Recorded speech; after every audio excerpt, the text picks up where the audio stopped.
Kita ke informasi berikutnya pemirsa, ini pemerintah diminta untuk segera mengambil tindakan tegas mengenai masih terkait kasus pagar laut sebagai kasus pidana, alih-alih hanya sekedar ramai-ramai membongkar pagar laut tersebut. Apalagi menurut mantan Kabareskrim Susno Duaji, pembatalan sertifikat HGB dan SHM sudah bisa menjadi alat bukti adanya unsur pidana dalam kasus ini.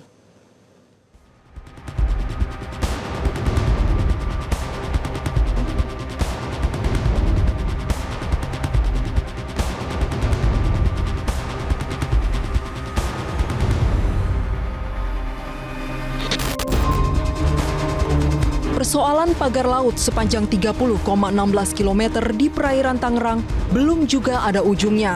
Desakan kepada Kejaksaan Agung untuk mengusut dugaan korupsi di balik penerbitan sertifikat hak guna bangunan dan sertifikat hak milik pada lokasi pagar laut Tangerang pun mulai dihembuskan. Kapus Penkum Kejaksaan Agung Harli Siregar mengatakan, saat ini pihaknya masih memantau proses penanganan yang dilakukan oleh instansi terkait. Jika nanti ditemukan adanya unsur korupsi, Kejagung tak ragu untuk membuka penyelidikan hingga penyidikan. Nah, tentu sesuai dengan kewenangan kita, ya, jika memang ada dugaan, ya berdasarkan laporan masyarakat, misalnya terkait apakah perizinannya yang terindikasi ada dugaan tindak pidana korupsi dan seterusnya, tentunya kami akan melakukan pendalaman, dikaji, ditelaah, tentu ya sampai pada kemungkinan untuk ditangani, ya, ditangani. Jadi berdasarkan kewenangan itu bisa saja sepanjang memang ada data informasi yang terkait bahwa ada dugaan peristiwa pidana, dalam hal ini tindak pidana korupsi di sana. Mantan Menko Polhukam Mahfud MD di akun media sosialnya turut menyoroti polemik pagar laut di Tangerang.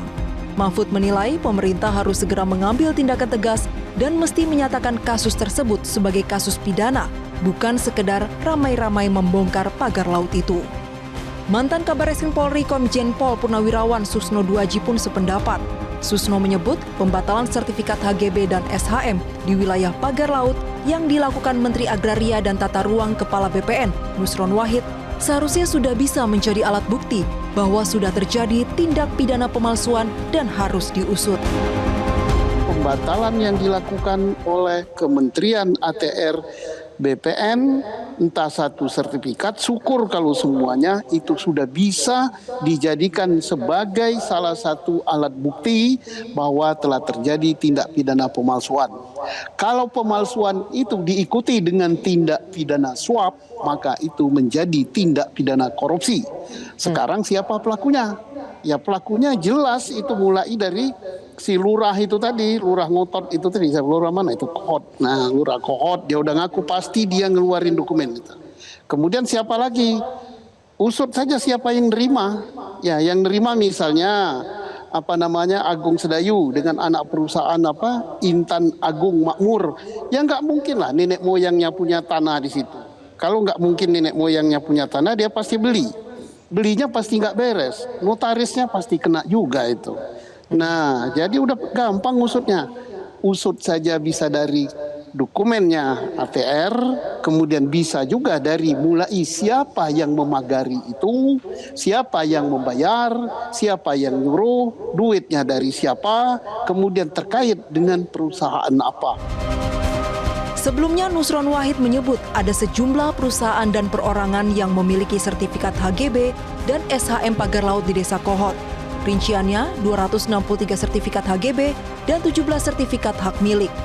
Setelah melalui sejumlah pemeriksaan dokumen dan geospasial, beberapa bidang yang berada di luar garis pantai terbukti cacat prosedur dan material. Kawasan di luar garis pantai adalah properti publik sehingga tidak bisa disertifikasi. Tim Liputan Metro TV.